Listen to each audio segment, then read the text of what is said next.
ایک ایسے مشہور ڈاکو، بغداد کے لوگ ڈرتے تھے، بغداد کے لوگ اتنا ڈرتے تھے کہ جو بھی قافلہ جائے گا لٹ جائے گا۔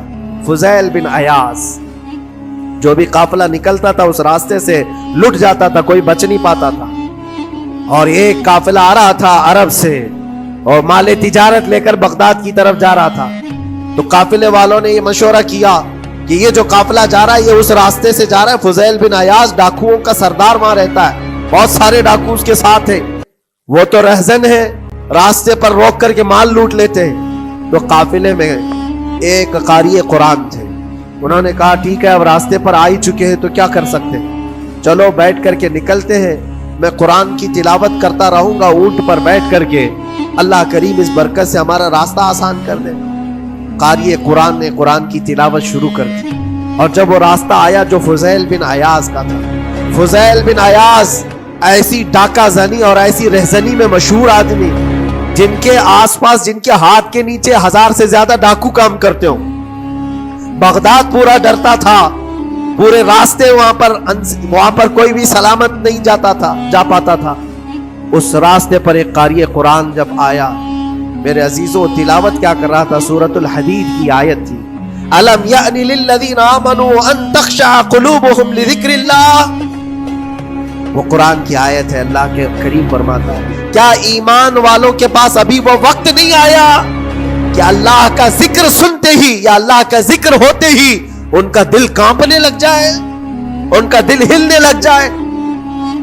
فضیل بن عیاض کے کانوں میں یہ آیت پڑھ رہی تھی، قاری قرآن بار بار اس آیت کو پڑھ رہا تھا، کیا وہ وقت ابھی ایمان والوں کے پاس نہیں آیا کہ وہ اللہ کے ذکر سے دہل جائیں؟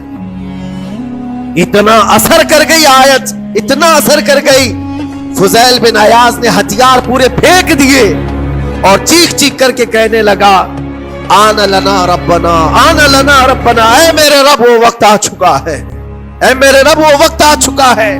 سارے ڈاکوؤں سے کہا سجدہ ریز ہو جاؤ، اس لیے کہ اللہ کا کلام ہمیں بلا رہا ہے۔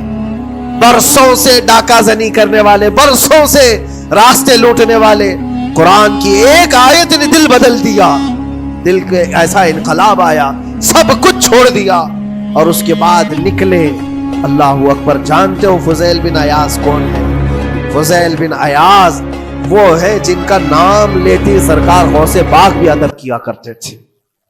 فضیل بن عیاض، اللہ تبارک و تعالیٰ نے ولایت کا وہ مقام عطا کر دیا، بڑے بڑے اولیاء کرام ان کے پاس آنے لگے۔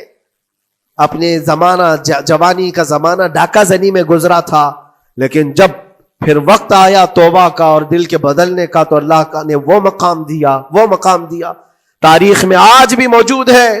کئی سلسلے ایسے، سلسلے چشتیہ میں، اور کئی سلسلے ایسے ہیں جو فضیل بن عیاض سے ہو کر حضور پاک تک پہنچتے۔ فضیل بن عیاض ان کا نام ہے۔ اسی لیے میں کہتا ہوں میرے عزیزوں، قرآن پاک یہ دلوں کو نرم کرنے کا سب سے بڑا علاج ہے۔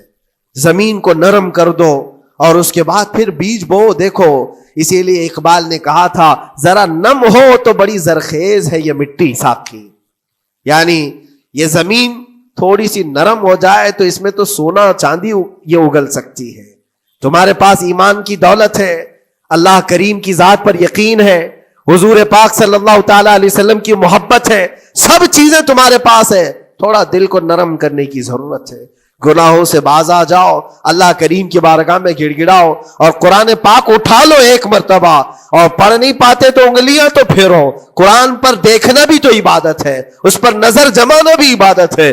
اللہ کا کلام سمجھ کر کے تم نے اٹھایا ہے تو جانتے ہو قرآن عظیم کل قیامت کے دن جس کی شفاعت کے لیے کھڑا ہو گیا، میرے آقا فرماتے پھر اس کو جہنم میں کوئی چیز نہیں لے جا سکے گی۔